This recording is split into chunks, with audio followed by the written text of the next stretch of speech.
Why do almost all religions ask you to fast? From Ramadan to Lent to Yom Kippur, fasting shows up everywhere. Islam, Christianity, Judaism, Buddhism, Hinduism, even ancient Greeks and Romans did it. But why? Why would religions across thousands of years and continents all tell their followers to stop eating? The answer isn't about food. It's about what fasting does to your mind. When you're hungry, your brain hijacks your attention. Your body screams for fuel. Every craving, every distraction, every urge to break the fast becomes impossible to ignore. And that's exactly the point. Fasting forces you to notice your own desires and then choose to resist them anyway. This is spiritual discipline in its purest form. You're not just denying your body, you're training your will. Every moment you don't eat, you're proving to yourself that you can control your impulses. In a world where you're constantly pulled toward comfort, pleasure, and ease, fasting says, I have power over myself. That feeling, that proof, is intoxicating. It's addictive.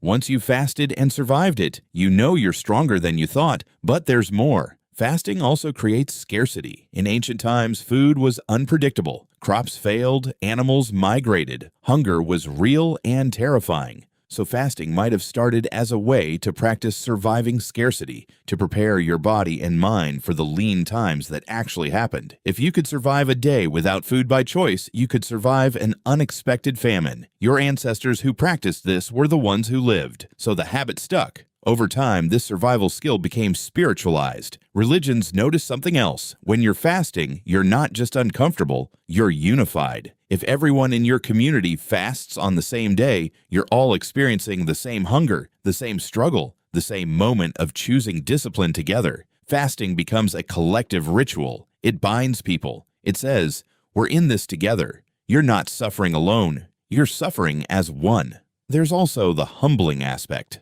Hunger strips away your pride. When your stomach is empty, you can't feel superior or secure. You're reminded that you're dependent on food, on luck, on forces beyond your control. Many religions use fasting as a way to humble yourself before something greater, whether that's God, the universe, or your own deeper self. You fast to remember what matters. You fast to remember you're small. And then there's the reset. Fasting interrupts your normal patterns. You break your routines. You sit with discomfort instead of running from it. For many people, this creates space for reflection, prayer, or meditation, practices that are harder when you're distracted by hunger, but paradoxically easier once you surrender to it. When there's nothing to chase, nothing to consume, you finally stop and listen. The remarkable thing is that this practice works the same way across every tradition. Whether you're Muslim fasting during Ramadan, a Christian observing Lent, a Buddhist monk practicing periodic abstinence,